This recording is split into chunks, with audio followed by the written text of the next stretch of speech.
So today we're going to talk about factoring, and the two methods that I prefer the most are trial and error and T-chart, also known as ACB method.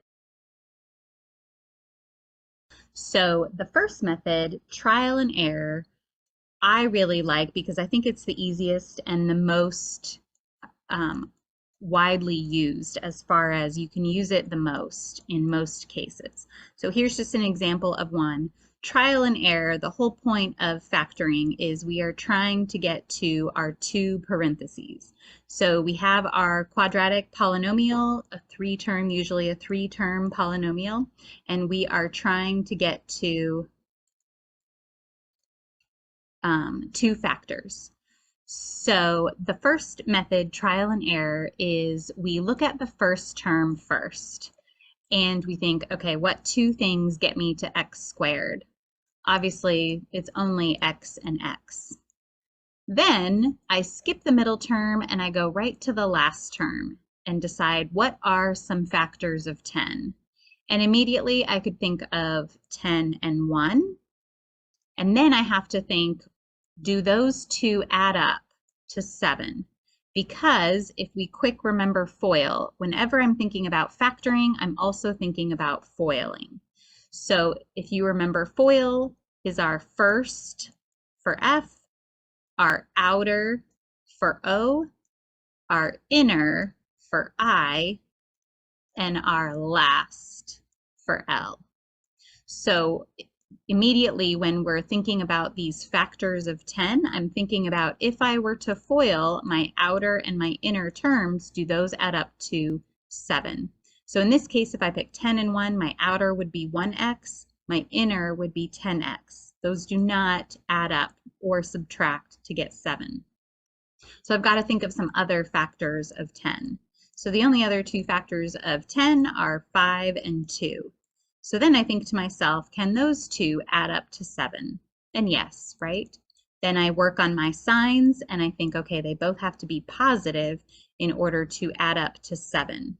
So I can always check with FOIL to make sure that I get the answer that I need. So these two factors, when I FOIL, I do get the original place that I started. So that's the goal. So for that one, our two factors would be x plus 5 and x plus 2. That gets me x squared plus 7x plus 10 when I FOIL. So the key here then, if we took it a step further, if you're just asked to factor, this would be your answer. If you are asked to solve, we always want to set it equal to 0. So as a real quick review, if we are doing quadratics, these are parabolas, right? So when we are asked to find the solution, we are asked to solve for the zeros. And I always like to say zeros, roots, solutions are all the same. They are where the parabola crosses the x-axis, so where y is equal to 0. If we were to make this a function, we would also call that y equals. And so if we're saying y equals 0, we are finding out where we cross the x-axis. We would also call those the x-intercepts. So that's the first method, is trial and error. The second method would be T-chart. So very similar to trial and error. If we were to have, let's do another example here, x squared minus x minus 6. So I call it T-chart. Some people call it ACB, but I remind myself that I'm doing A times C and then B in these columns. And if you remember, the standard form of a quadratic is ax squared plus bx plus c. So if I have some negatives, I'm going to use those in here because the standard here is positive. So the coefficients are what I'm looking for a, b, and c. So when I say ACB, I'm going to multiply a times c. So in our case, we have a little invisible 1 here. That's really our a. So in this case, it would be 1 times negative 6, which is really just negative 6. So that would be my a times c. Then I'm looking for my b, and that would be this coefficient here. In our case is negative 1. So in the T-chart method, I'm looking for the first column is factors of -6, factors meaning what multiplies to get -6, and in the second column, what adds or subtracts to get -1. So in the first column, I can think of all factors of 6. So I can start with the first one, 1 times 6. Does that get me adding or subtracting to -1? No. So then I can keep going, right? 2 times 3. Could I potentially get a difference of -1? Yeah, right? That's looking like perhaps the way to go. So once I have factors that will work here, I can immediately put them into the factors here. So in this case, I've got to work on my signs. And the trick is whatever b is, whatever sign b is, the larger number will have to be that sign. Because when I add or subtract, that's what's left over, right? So if I have a -1 left over, the bigger number will have to be negative so that I have -3 plus 2. That leaves me with -1. So it would have to be a +2 minus 3. And it wouldn't matter, right, if I put -3 and +2, it doesn't matter the order as long as I have the signs. And I can always check with FOIL to make sure that gets me what I need. So the outer would be -3x, the inner would be +2x. That gets me -1x. And then my last term would be -6. So that looks like that would be my answer. So again, I don't think we finished that on the last one, but if I were to solve for 0, I would set each of these factors to 0. So if I set each of these equal to 0, because if we think about it, if this is 0, the whole thing is 0, because 0 times anything is 0. Also, if the second one were 0, then the whole thing would be 0. So those are two possibilities of making this whole equation 0. So I'm going to set each of them equal to 0. So if we do that, I want to solve for x. In this case, I would have to subtract 2 from both sides. So x equals -2. In this case, if I wanted to solve for x, I'm going to add 3 to both sides. And if I add 3, then x would equal +3. And again, what this means is I have some parabola, and my two zeros here are going to be -2. This would be when x is -2, and this would be when x is +3. So these would be my two x-intercepts. So just a rough sketch there. Again, it can be messy as long as we have the right answer, right? So that would be the T-chart method, or ACB. So let's do an example with an A term. So again, when I say A term, that's that first term. So this is the standard form of a quadratic. A, B, and C. Those are my coefficients. So if we do another example with an A term, something like this, -8x plus 3. Let's try this. So again, we can do trial and error method. If we did that, I'm going to look at my first term and think, okay, what two things possibly get me to 4x squared? So we might try 4x and x, that would get me there. Or I might try 2x and 2x. So first let's try if we tried the first time. So if we did 4x and x, then I skip my middle term and I go right to the last. Well, there are only two factors of 3, right? And I can change the positions. So it could either be 1 and 3 here, and I can check my outer and inner. So this outer would be 12, inner would be 1. 12 and 1, does that ever get me to -8 when I add it up? No, right? So then I've got to either switch my positions. So I could certainly put the 3 here and the 1 here, and then think about that. Okay, I have 4 on the outside and 3 on the inside. Does that ever get me to 8? Close, right? That would be like 7, but that doesn't get me there. So then I've got to go back and say, okay, maybe 4 and 1 doesn't work for the first one.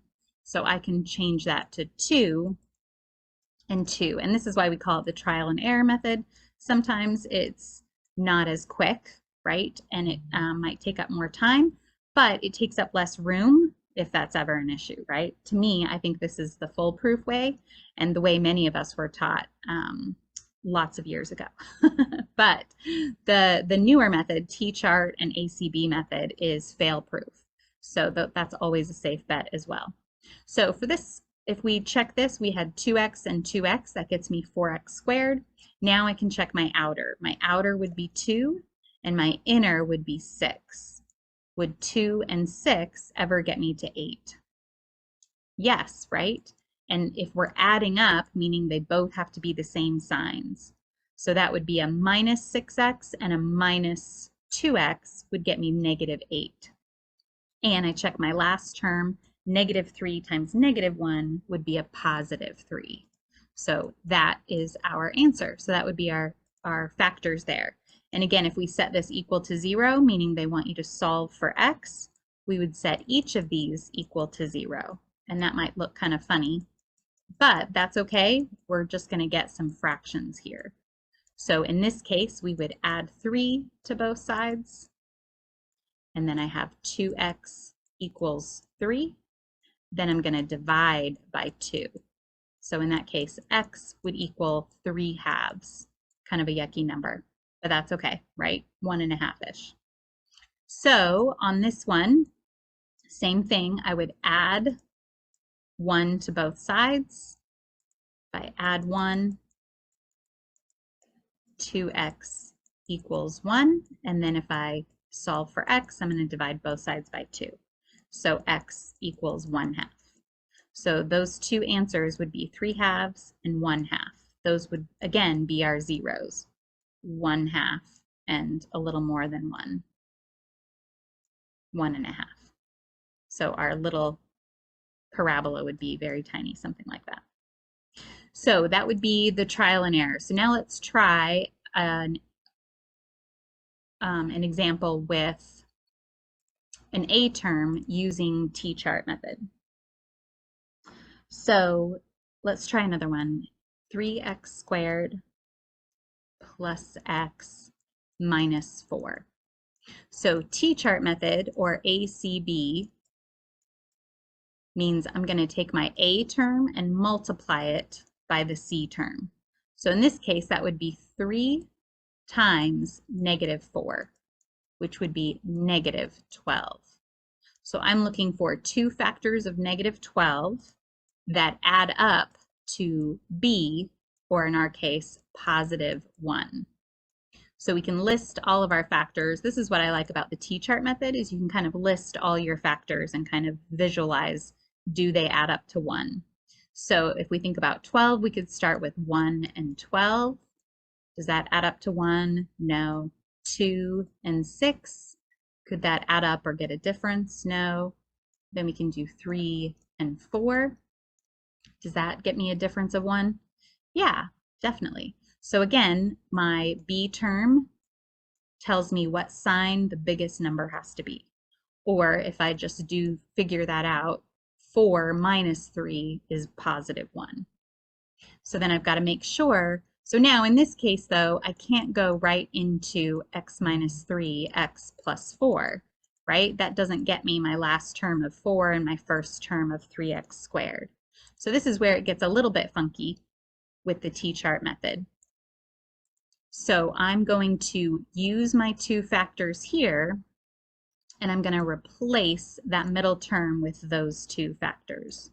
So it feels a little bit strange, but I'm going to do my first term, and then I'm going to use those two factors as my second term.